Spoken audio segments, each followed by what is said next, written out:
Welcome to the Line Life podcast. I'm Jeff Postlethwaite, Senior Editor of T&D World, and today we're bringing you more stories of the grit, courage, and inspirational teamwork that it takes to be a line worker. Welcome to the Line Life podcast. My name is Amy Fishbach, and I'm the field editor of T&D World magazine and also the host of the Line Life podcast. Before we begin our audio story for today, I'd love to invite you to become part of our Line Life podcast community by subscribing to the podcast in your favorite podcasting app or going to linelife.podbean.com. Today I'm narrating an article that was in the May 2025 print issue of T&D World magazine, and it's titled, ComEd Powers the Future with a Focus on Community. The Illinois utility shares strategies to recruit and train talented and local candidates and keep them safe in the field. This article was written and is narrated by me, Amy Fishbach. Illinois will move toward 100% clean and renewable energy by 2050 as part of its landmark Climate and Equitable Jobs Act, or CEJA. For ComEd, the electric utility serving 70% of the state's customers and communities, this will bring expanded solar and EVs and advancements in grid technology to support a low-carbon future. And all of this will require a skilled and diverse talent pipeline to move towards these goals. In fact, a recent ComEd Commission study finds that the clean energy transition will create as many as 150,000 jobs in Illinois by 2050. As it builds its future clean energy workforce, ComEd is taking steps to reflect the vibrant communities it serves, including more than 9 million people from a variety of backgrounds who speak more than 50 languages and live in both rural and urban areas. Diversity and inclusion are central to our efforts to ensure a strong and productive workforce that will power ComEd well into the future, said Aaron Howe, ComEd Manager of Operations Planning and Analysis. As our near 6,600-strong workforce advances the clean energy goals of the communities we serve, we will continue our efforts of recruiting and building a highly skilled talent pool to meet the need. Here are 4 ways the utility is focusing on strengthening its workforce to meet clean energy goals. Number 1, focus on trades training and STEM education. ComEd has targeted efforts to reduce barriers and reach varied candidates through its award-winning trades training and STEM education programs, some of which offer utility pole climb training and test prep sessions for the construction and skilled trades or CAS exam, an industry-required test. In 2018, ComEd entered an agreement with the International Brotherhood of Electrical Workers, or IBEW, Local 15, to expand entry-level trade opportunities tied to CEJA and FEGA, Future Energy Jobs Act. Since then, ComEd has hired more than 1,000 construction workers and overhead helpers, those starting their journey to become future line workers. In July 2024, ComEd unveiled its 7th training center in northern Illinois to boost training opportunities across the communities it serves. Illinois also has several top-rated colleges and engineering and STEM programs. ComEd employs the best and the brightest, and through collaboration with a variety of local and regional partners, we're able to recruit and open pathways for more people who have an interest in construction and the utilities to enter our field, Howe said.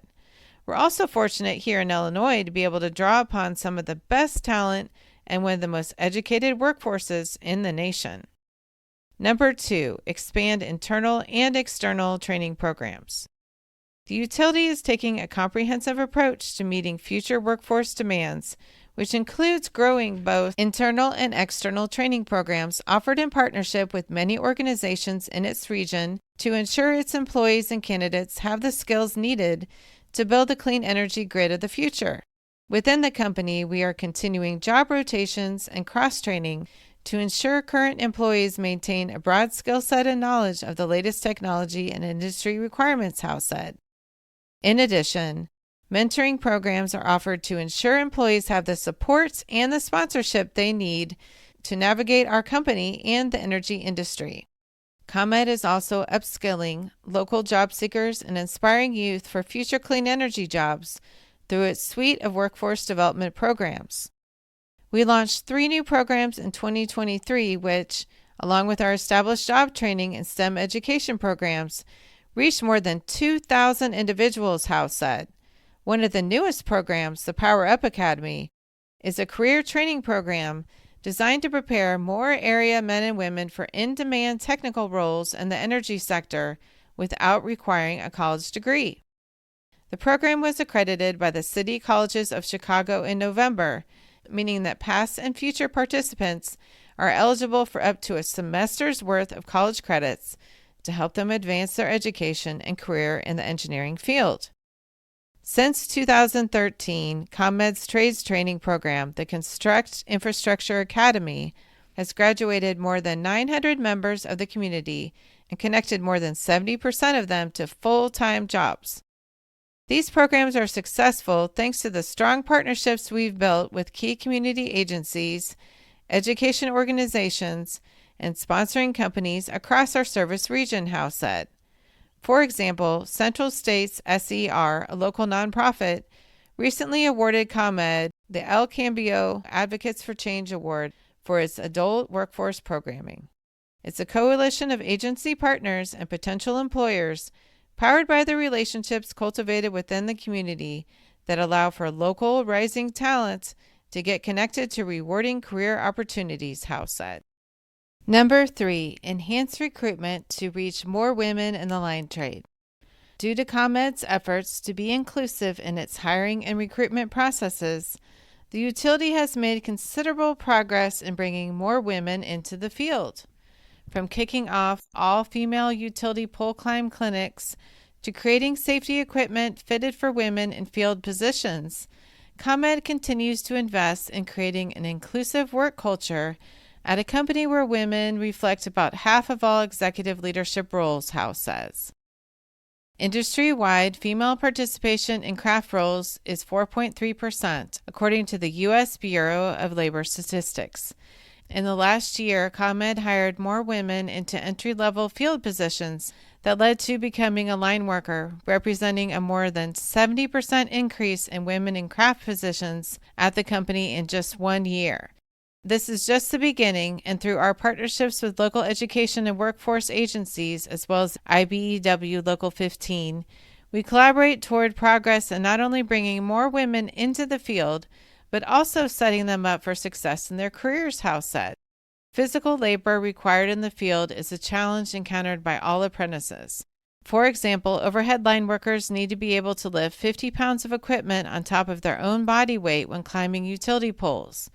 That's why, in 2022, ComEd launched the first ever female climb clinics where women who were interested in joining the overhead apprenticeship program could practice climbing utility poles, which is required to pass employment testing.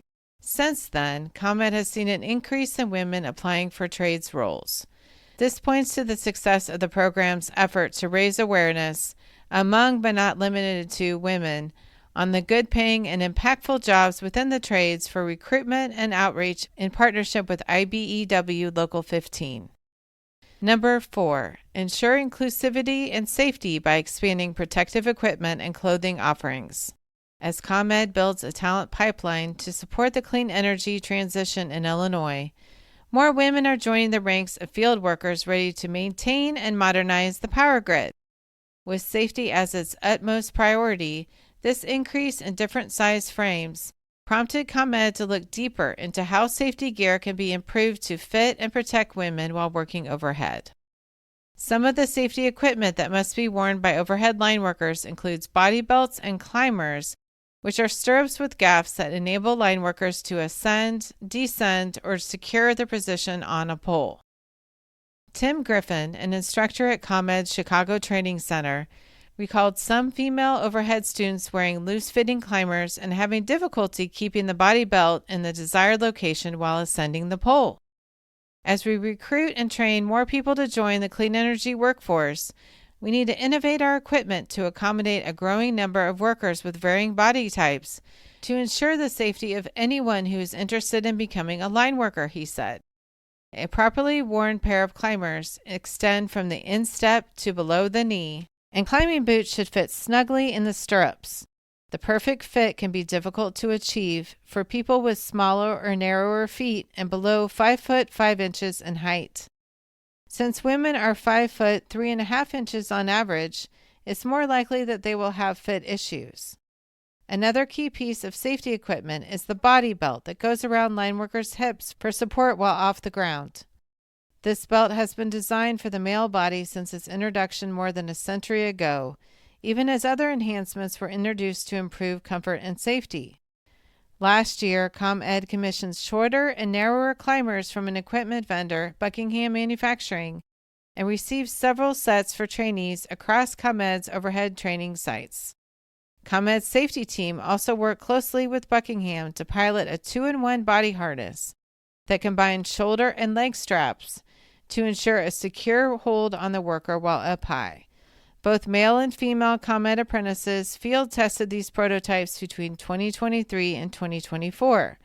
Narrower climbers have been available for employees since June 2023, and as of December 6, 2024, ComEd employees can order a safety-approved 2-in-1 body belt and harness. Ajane Johnson, an overhead basic school apprentice for ComEd, says when she started the initial overhead qualification school, she was so small she couldn't fit into the company-approved belts. When she was introduced into the harness, it allowed her to become more comfortable and confident in her climbing abilities. ComEd is leveling the playing field to career success in the overhead world by making the necessary modifications so that anyone, regardless of age, shape, or size, can excel at being a proficient climber, Johnson says. The gender wall is coming down, and I look forward to seeing more women enter this line of work. Besides hard hat and safety glasses, one of the most important pieces of personal protective equipment, or PPE, for field workers in the energy sector are flame-resistant, or FR, garments. FR clothing protects workers who may become exposed to an electrical arc flash or flash fire, and are properly worn as the outer layer of clothes. FR shirts, for example, are properly worn buttoned and tucked into pants with sleeves rolled down. That's why, as more women join the trades workforce in the energy field, companies like ComEd must be able to provide comfortable workwear that will keep employees safe regardless of their size, shape, or gender. In 2022, ComEd's safety team kicked off an FR committee led largely by craft employees in close collaboration with the employee union, IBEW Local 15, and the fire retardant vendor Tyndale to provide female field workers with an extensive collection of women's FR clothing and work boots. Upon providing employee feedback, Tyndale got to work right away. The company has since periodically sent new clothing for female field workers to test across the seasons and request feedbacks for the continuous improvement of inclusive PPE. It's not enough to provide the same PPE men wear in smaller sizes, Howe said. By offering a wide variety of clothing dimensions, we are catering to diverse frames, ensuring the best fit and comfort that's essential for workers to stay safe. To learn more about women in the line trade, make sure you listen to some of our past episodes for our Line Life podcast at linelife.podbean.com. Over the years, I've narrated stories about women in the trade, such as women in line work and training women on the line. And I've also featured episodes with interviews with female apprentices and journeyman line workers, as well as those who support women in careers in the line trade. If you have a comment on this episode or you have a suggestion for a future guest, make sure you reach out to me at euoeditor@endeavorb2b.com. I'd love to hear from you. Thank you so much for listening to the Line Life podcast. This episode of the Line Life podcast was written, recorded, and edited by Amy Fishbach. It was produced by Jeff Postlewaite. That's me. To listen to past episodes, visit www.tdworld.com/podcasts or find us at Podbean. You could also drop us a voice memo or message at linelifepodcast@gmail.com with your comments on this episode. We'd love to hear from you. Please follow this show on Podbean or your favorite podcasting app to be updated when new episodes are released. Thank you for listening.